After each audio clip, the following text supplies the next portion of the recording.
Alright, let's dive straight into the last of our 3-part series on the Defence Infrastructure Panel. Major Contractors, or DIPMC for short, which is kind of like the backbone of defence projects here in Australia, covering all the big ones. Anything over $200 million. But it doesn't just create opportunities for those 18 companies, does it? Exactly. The panel itself is made up of 18 major contractors who've already been vetted for their capacity to deliver large-scale infrastructure projects. But here's the interesting part. There are actually a lot of opportunities for smaller subcontractors and consultants to get involved, even if they're not on the panel itself. How does that work, though?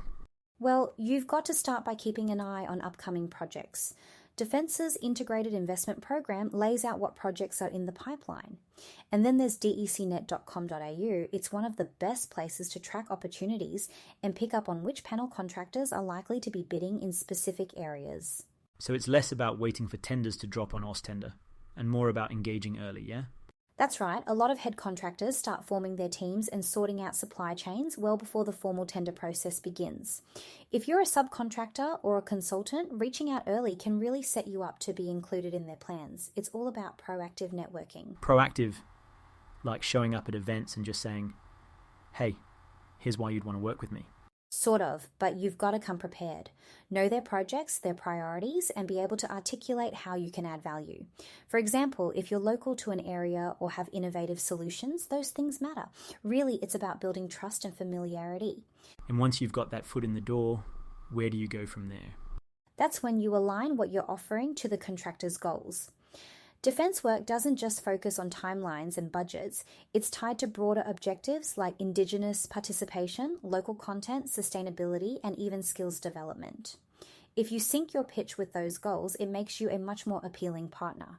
So to sum up, know the projects, connect early, and basically be indispensable. Pretty much. If you can position yourself as a problem solver, someone who helps them de-risk and deliver efficiently, you'll set yourself apart. Let's not forget, it's competitive, but for those who prepare well, these opportunities can be game-changing. All right, so we've gone over how to make that early connection and align with contractor goals. But once you've got their attention, you really need to prove you're defence ready, right? That's not just a buzzword here, it's a standard. Exactly. Defence projects come with some of the highest standards in safety, security, and compliance. It's not just about whether you can do the work, but whether you can also meet the required benchmarks without them needing to babysit you. Benchmarks like what, though? WHS systems or security clearances? Both and more. WHS systems are non-negotiable, even for subcontractors. Having strong documented safety procedures reassures head contractors you'll meet their expectations. Security clearances also need to be set up early. Waiting until you've got the contract is way too late. So it's like, check all the boxes before you even get to play. In a sense, yes. And it's not just ticking boxes either. You want to remove barriers for the panel contractors to say yes. That means flexibility too. Defence work often throws unexpected scope changes or tight deadlines your way, and they value companies that can adapt quickly. Got it.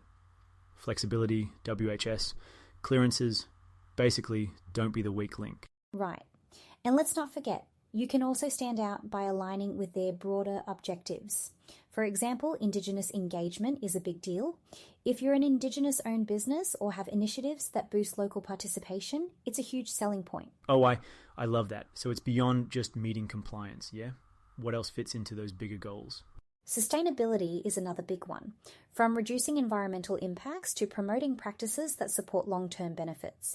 It's all about how you align your services with Defence's values. Say you've got a sustainable supply chain or designs that reduce waste. That's a story you'd want to tell. And skills development, right? Like you'd need a workforce plan or something? Exactly. Defence projects often tie into skills programs, like tracking apprentice hours. If you can show you're contributing to skill building in the industry, it goes a long way. Honestly, all these efforts, Indigenous inclusion, sustainability, and skills, they make you more than just a vendor. You become part of the bigger mission. And that mission is what seals the deal for panel contractors? It absolutely can. These aren't just feel-good initiatives, they're baked into the panel's obligations. When you align what you offer with those priorities, you're not just solving their operational challenges, you're helping them hit their own targets too. All right, let's switch gears to networking. If aligning with defence values is so important, How do you even stand out at defence or industry events? I mean, you walk in and it's just wall-to-wall suits. It can definitely feel overwhelming, but that's why preparation is key. Before you even show up, research who's likely to be there. Look up panel contractors working on projects in your region and know what they're focusing on. Tailoring your pitch around their initiatives can make all the difference. So not just, hi, I do this too, but a targeted value prop. Exactly. Think about what makes you different. Do you bring local expertise? Maybe you've tackled similar challenges before. It's about demonstrating how you solve problems they care about. And don't forget to back it up with actual results. A well-documented case study can be really powerful. Oh, I love that. It's like storytelling for business. Here's what we did, and here's why it worked. Exactly. Case studies help build trust, especially when they highlight measurable outcomes. Things like cost savings, time efficiencies, or innovative solutions will stick with them. And when you're at the event, emphasize collaboration. It's never just about pitching. Sometimes hosting a joint presentation with a panel contractor can show alignment in action. Hosting a joint presentation? That's next level bold. How does that even come together? You'd be surprised. If you've worked with a contractor before or can propose an innovative angle together, they're often open to it. It's a chance to showcase shared values like sustainability or Indigenous engagement while also positioning yourself as a reliable partner. So it's not just, here's what I've done, but here's how we can do even more together. That's right. Building relationships in those settings isn't about hard selling. It's about creating partnerships that last beyond a single project. Contractors want to work with people who understand their challenges and offer real solutions. If you can communicate that clearly, you'll stand out. All right, now let's bring all these pieces together. We've talked about crafting targeted pitches, using storytelling to highlight measurable results, and building meaningful partnerships. But the key question now is, how do you take all of that insight and turn it into action within the DIPMC ecosystem? Exactly. And the first most practical step you can take is downloading the contact list of the 18 panel contractors. That's where you start building those relationships, networking early, reaching out, and positioning yourself as a valuable partner. Yeah, and don't overthink it. Sometimes it's as simple as sending an email, introducing your business, and asking about their upcoming projects.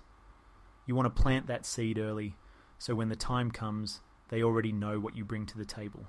And don't forget to tailor your approach. Focus on things like sustainability, Indigenous engagement, or innovation, whatever aligns best with their goals. Being targeted and informed will always set you apart. Right, it's about showing them you're not just another vendor. You're someone who can help them deliver and hit those broader defence objectives. Exactly. So take that first step. Download the list, reach out, and don't be afraid to follow up. Building trust and familiarity does take time, but for businesses willing to engage strategically, the opportunities within the DIPMC ecosystem are absolutely worth it. And on that note, that's a wrap for today's episode of Mastering Defence Infrastructure. Thanks for tuning in, and as always, get out there, get involved, and get defence ready. We'll see you next time. Good luck.